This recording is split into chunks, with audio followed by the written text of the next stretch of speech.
Hello दोस्तों, good morning, नमस्कार। एक बार फिर से स्वागत है आपका हमारे YouTube channel Sikar study point पर।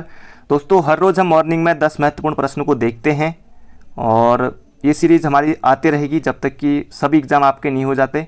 और आज हमारा 22वां पार्ट है। इससे पहले 21 पार्ट दिए हुए हैं, प्ले लिस्ट में आकर देख सकते हैं। बाकी डिस्क्रिप्शन में लिंक है और ये वाली वीडियो भी आपको डिस्क्रिप्शन में मिल जाएगी, लिंक है। विश्व इतिहास दे दिया है, वो भी डिस्क्रिप्शन में लिंक है। पूरा मैराथन है, आप उसे देख लीजिएगा क्योंकि एक दो प्रश्न वहाँ से भी बनते हैं। तो शुरू करते हैं आज के महत्वपूर्ण प्रश्नों को।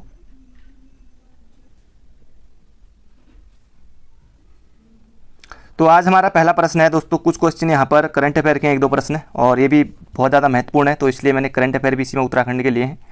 भारत का पहला आयुर्वेद कैंसर संस्थान कहाँ स्थापित किया जा रहा है? तो बहुत ज़्यादा महत्वपूर्ण प्रश्न है।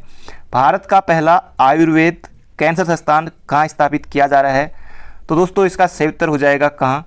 हरिद्वार में, हरिद्वार में। तो ये बिल्कुल आप याद रखिएगा।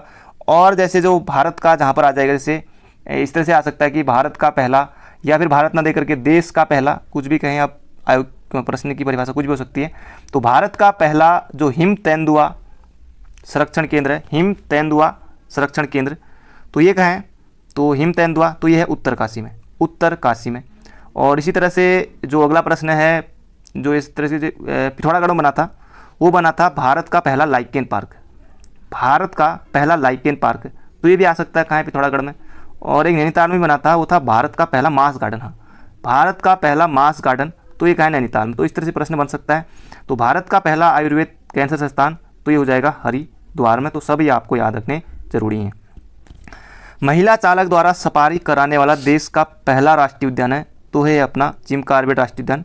तो अपना कॉर्बेट राष्ट्रीय उद्यान है, तो ये आपको बिल्कुल याद रखना है। और कॉर्बेट राष्ट्रीय उद्यान की स्थापना हुई थी 1936 में, ये भी आपको बिल्कुल याद रखना है। 2 जनपदों में है, नैनीताल और पौड़ी में। ज़्यादा क्षेत्रफल पौड़ी में है, 520 वर्ग किलोमीटर में फैला है। प्रवेश द्वार ढिकाला है। तो आप भी अगर अभी तक नहीं गए हैं तो कोई बात नहीं, बाकी समूह निकलने के बाद आप जा सकते हैं कहीं भी घूमने, सब कुछ जॉब हो जाएगी तो आप यहाँ भी जा सकते हैं, सब जगह कुछ भी कर सकते हैं। अगला प्रश्न है, बाल सभा की स्थापना कब हुई थी? तो बाल सभा दोस्तों बहुत ज़्यादा महत्वपूर्ण प्रश्न है। इसकी स्थापना हुई थी मार्च 1935 में। डेट अगर आपको याद हो किसी को तो आप कमेंट बॉक्स में जरूर लिखिएगा, मैं सभी के कमेंट पढ़ता हूँ, आप सभी को पता है। तो मार्च 1935 में बाल सभा की स्थापना हुई थी। किसने की थी? सत्य प्रसाद रतूड़ी, सत्य प्रसाद रतूड़ी। एक आपको ये भी याद रखना है, 1935, मार्च 1935। स्थापना किसने? सत्य प्रसाद रतूड़ी। कहाँ? टिहरी जनपद में, जनपद आएगा तो टिहरी जनपद के सकलाना पट्टी के उनियाल गांव में। हाँ, सकलाना पट्टी के उनियाल गांव में। तो इतना आपको याद रखना है, 1935, ये सब आप याद रखिएगा, बाल सभा।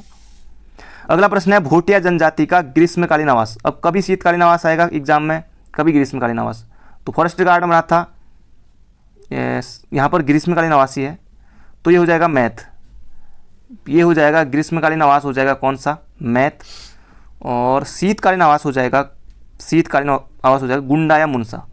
तो शीतकालीन आवास हो जाएगा गुंडा या मुनसा। और जो ग्रीष्मकालीन आवास है, भोटिया जनजाति का ग्रीष्मकालीन आवास, ये हो जाएगा क्या? मैथ। तो ये आपको बिल्कुल याद रखना है, तो यहाँ से प्रश्न बनता है। अगला प्रश्न है, वन समस्याओं के निदान हेतु या निराकरण हेतु कुमाऊं संघ की स्थापना कब की गई थी? तो इतना याद रखिए, कुमाऊं संघ की स्थापना कब की गई थी? तो 1916 में, 1916 में। और इसके जो सचिव थे वो थे जीबी पंत, गोविंद बल्लभ पंत। तो वो भी आपको बिल्कुल याद रखना है। 1916 से याद आया होगा, कुमाऊं संघ की जगह यहाँ पर कुमाऊं परिषद भी आपको याद रखनी है। तो इसका उत्तर हो जाएगा 1916 में। इसके सचिव थे जीबी पंत, गोविंद बल्लभ पंत। अगला प्रश्न है, चंदू के समय घराटू पर लगने वाला कर था, उस कर का आपको नाम बताना है। तो घराटू पर जो कर लगता था वो लगता था भाग। तो ये भी आपको बिल्कुल याद रखना है। और जैसे चंदू ने और भी कर लगाए, जैसे सिरती कर था, वो सिरती कर वो भी लगाया था नगद कर के रूप में। और एक जो कनक जैसे सोने का पर्यायवाची होता, तो कनक तो जो स्वर्ण धूल के रूप में, सौ का व्यापार से कनक के रूप में। और इसके अलावा कटक वैसे सेना का पर्यायवाची होता है, तो ये भी लिया जाता था कटक सेना के लिए। तो बढ़ते हैं आगे। अगला प्रश्न है, नैनीताल सर्वाधिक जनघनत्व वाले जनपदों में नैनीताल जनपद का स्थान है। आपसे दोस्तों टॉप 4 जनपद पूछे जा सकते हैं, और टॉप 4 जनपदों में नैनीताल भी है और आखिरी के भी। तो इसका से उत्तर हो जाएगा, सर्वाधिक जनघनत्व वाले जनपदों में नैनीताल का जो स्थान है वो है चौथा। और नैनीताल का जो जनघनत्व वो है 225। न्यूनतम जनघनत्व है, सबसे कम जनघनत्व वो उत्तरकाशी का 41 है। तो सबसे पहले नंबर पर आएगा जनघनत्व में हरिद्वार का है 801, हरिद्वार का है 801।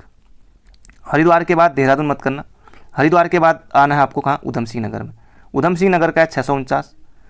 फिर देहरादून में आना है, फिर देहरादून का कितना है 549।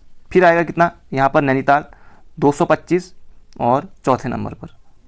तो ये आपको बिल्कुल याद रखना है, सर्वाधिक जनघनत्व वाले जनपदों में नैनीताल जनपद का स्थान है, तो चौथे नंबर पर हो जाएगा 225 है। अगला प्रश्न है उत्तराखंड राज्य आंदोलन का इतिहास पुस्तक किसने लिखी है? तो महत्वपूर्ण पुस्तक है उत्तराखंड राज्य आंदोलन का इतिहास। तो इसका सही उत्तर हो जाएगा दोस्तों उत्तराखंड राज्य आंदोलन का इतिहास त्रिलोक चंद्र भट्ट, त्रिलोक चंद्र भट्ट। तो ये आपको बिल्कुल याद रखना है। और इसके अलावा जो और परीक्षावाणी में आपको मिल जाएगा वो है उत्तरांचल, अब उत्तराखंड की जगह उत्तरांचल कर देना है। उत्तरांचल राज्य निर्माण का संक्षिप्त इतिहास, उत्तरांचल राज्य निर्माण का संक्षिप्त इतिहास वो है केदार सिंह पूनिया। इसका सूत्र हो जाएगा उत्तराखंड राज्य आंदोलन का इतिहास, ये हो जाएगा, इसका सूत्र हो जाएगा त्रिलोक चंद्र भट्ट, त्रिलोक चंद्र भट्ट। इसलिए दो दो तीन तीन बार बोलना पड़ता है ताकि आपको याद रहे। अगला प्रश्न है मोलाराम तोमर के गुरु का नाम क्या था? अब मोलाराम तोमर दोस्तों यहाँ से प्रश्न आता है, मोलाराम तोमर के गुरु का नाम था राय सिंह, मोलाराम के गुरु का नाम था राय सिंह। मोलाराम के वंशज पूछे गए थे कि किससे थे, तो सुनार थे। तो बहुत कम लोगों ने सही किया था, लगभग 5 या 10% लोगों ने। और फिर उसके बाद फेसबुक पर इस तरह के प्रश्न बनने लगे थे कि मोलाराम किस साबुन से नहाता था, क्या करता था, जैसे लक्स से, डिटॉल, लाइव, अलग अलग, मतलब कि इस तरह के भी चल रहा था उस समय।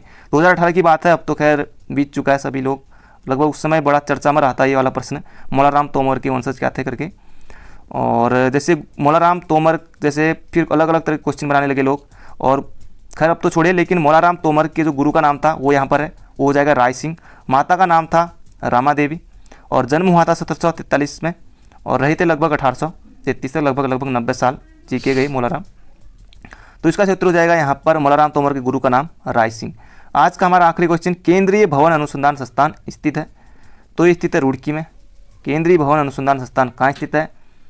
तो ये है दोस्तों रुड़की में। स्थापना हुई थी 1947 में, तो ये भी आपको बिल्कुल याद रखना है। और रुड़की में ही है, जैसे राष्ट्रीय जल विज्ञान संस्थान भी कहाँ स्थित है? रुड़की में। राष्ट्रीय जल विज्ञान संस्थान रुड़की में, इसकी स्थापना हुई थी 1978 में। तो दोस्तों ये थे आज के हमारे 10 महत्वपूर्ण क्वेश्चन। बाकी वीडियो को लाइक करके जरूर जाएगा। बाकी मिलते हैं बहुत जल्दी। Thank you friend, thank you so much. अपना ध्यान रखिए, पढ़ते रहिए।